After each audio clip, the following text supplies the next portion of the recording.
Hello, my beautiful person. Welcome to the Making Musical Quantum Lips podcast. And today is our fourth episode. My gosh, time is running real fast. I saw someone post on their status that this January is like the shortest January ever. And how true is that? This is like day 4. We have like 16 more days to go. It's really running fast. I don't know about you, but I think it's really running. Let me stop making noise. It's all about perception, and it's all about what you're doing with your time, actually. So let's go over it again. Hello, my beautiful person. Welcome to the Making Musical Quantum Leaps podcast.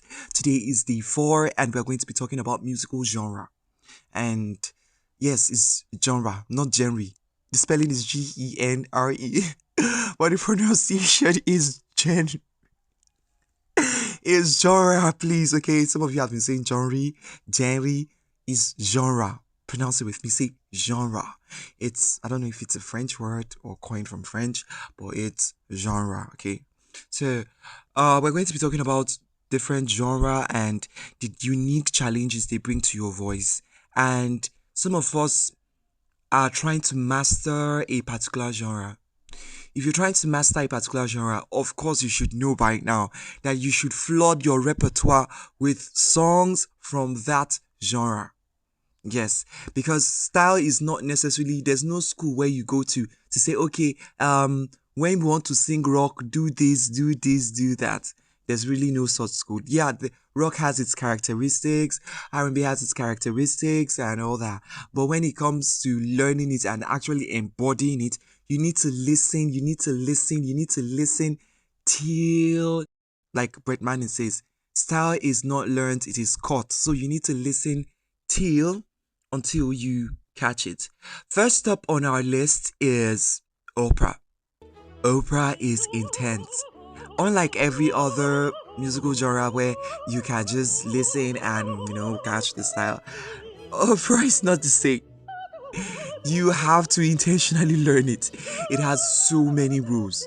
It is often said that most all singing, classical music is the mother of all other forms of music, contemporary music. But okay, I will not disagree or agree on this podcast. But classical music has been a gift to the body of music entirely, and most of our terms were coined or were taken from classical music. So terms like registers, voice type, vocal classification, belting, some of these techniques were all gotten from classical music. So let's move to the challenges. Yeah, to the challenges they bring to your voice. It's really intense. Like I said, you really need to go into it fully, to fully grasp it, to fully be a professional at it, to fully embody it. So if you're a guy and you're going, unless of course you are a countertenor, but if you're a tenor, a baritone, a bass, because they do that kind of classification. Yes, they do. They take you through series of tests to see what voice type you fall under. Because if they are going to give you that's just how rigid they are. If they are going to give you a song, then it is voice type specific. You can't be a countertenor and you're giving a song for a bassist. No, you can't. Or a tenor song. No. Okay. So it's just like that. They are very rigid. So you have to go through training. If you're a baritone tenor, you just know you have to have that big voice, because one thing about the opera is that your voice, they don't use amplification, and your voice has to rise higher than the orchestra. Any part of your voice that does not rise higher than the orchestra is not acceptable. You do your research on it. I'm just giving you a tip of the iceberg here. So we're moving on. We're moving on to jazz. I know you must have heard about jazz, and when it comes to jazz, it's all about feeling the music. You hear a lot of improvisation. My God, I have to define that as well. No, we will not do that in this podcast. One thing you're going to do for me is every word I mention and say we are not doing it in this episode, please write it down somewhere And when we get to meet in our community groups, we can begin to do some definitions. Okay, so please do that for me. So, jazz singers need to be quick on their feet. You need to understand harmony, you need to understand rhythm inside out. This is another key part. So, when you're um working on jazz songs, the your area of your targeted area, your repertoire should focus on helping you to learn harmony, learn rhythm. And one very important part of jazz singing is scatting. So you hear things like ba ba ba ba ba ba ba ba ba ba. I don't know how to do it so much.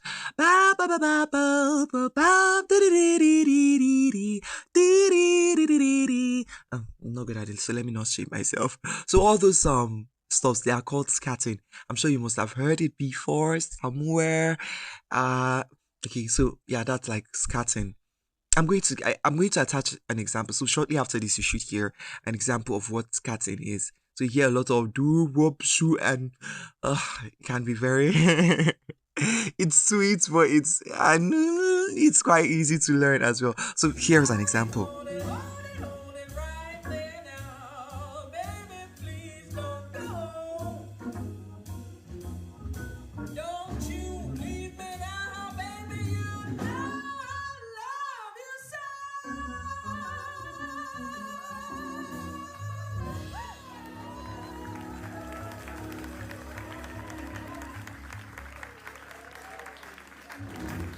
Next is pop music. Yes, what you hear on the radio almost every day is pop music. Pop music has catchy melodies. It has lyrics that stick to your head, and a lot of audience resonate with pop music. So while it's not majorly about showing off vocal acrobatics, very fast riffs and runs, and all that, you must be able to deliver emotions. You must be able to make people feel the song. Okay? So because people can hear you, people need to connect to that song. So take someone like Beyonce now and how powerful her voice is, her vocal presence. I don't want to explain that, so write that down. Would explain that during our meeting. So take someone like Beyonce now, her vocal presence. If listen to her song Halo and tell me what you feel with that song. It's a pop song. It's an example of a pop song. So listen to it. You can literally feel the emotions. That is one major thing you must learn as a if you want to um go into pop music.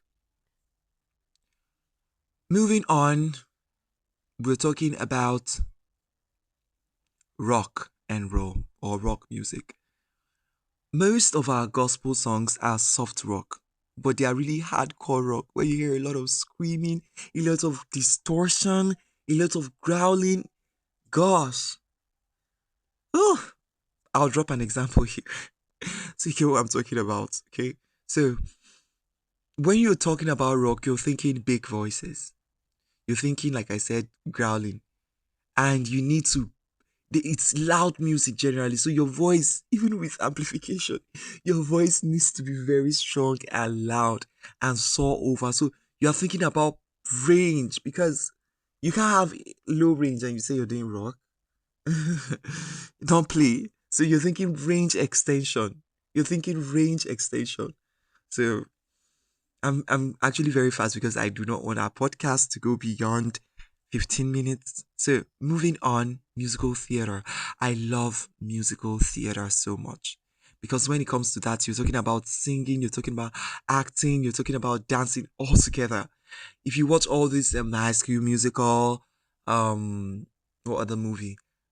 This recent show, Holy Spirit, remind me. This recent show, Wicked.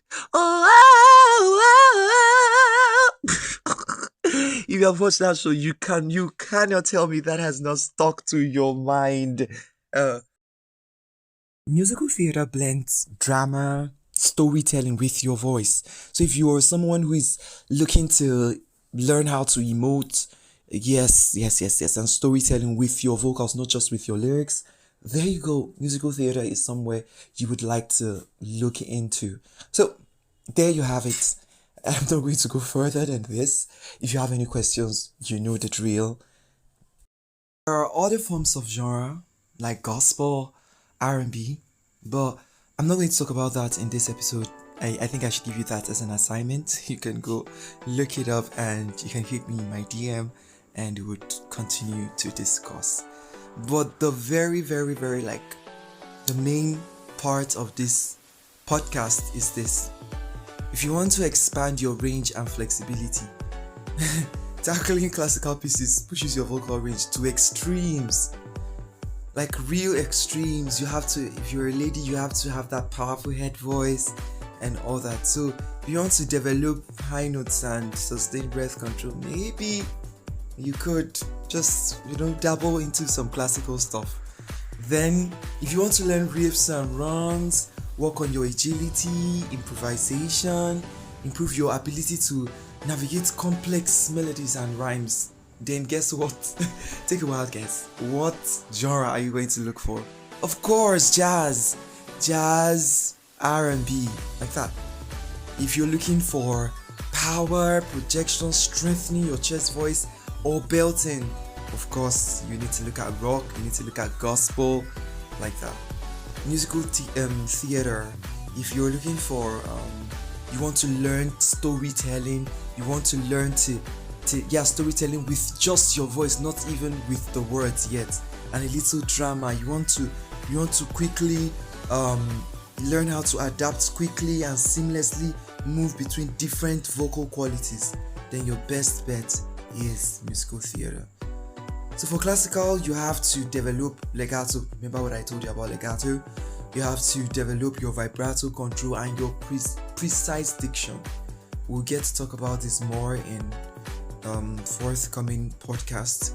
In jazz, you need to get a hold of riffs and runs, ornamentation, or something I like to call embellishments, just to add flair to your singing. Then rock introduces distortion, that's those growling and all those stuffs. So this is where we're going to end today's episode, and tomorrow we're going to be having Coach Joel on the pod. We're having for 3 good days. It's going to be amazing, and trust me, you're going to learn a lot. Coach Joel is a brother to me, and he's a coach in whom I'm well placed. He's a library of knowledge, and I am so proud of him, and I'm glad I met him. So this is going to be the end. We're drawing the curtain for today's episode. Remember to like, remember to follow, remember to subscribe if you have not. Remember to share with friends and also drop a comment. It would really help us out. Bye.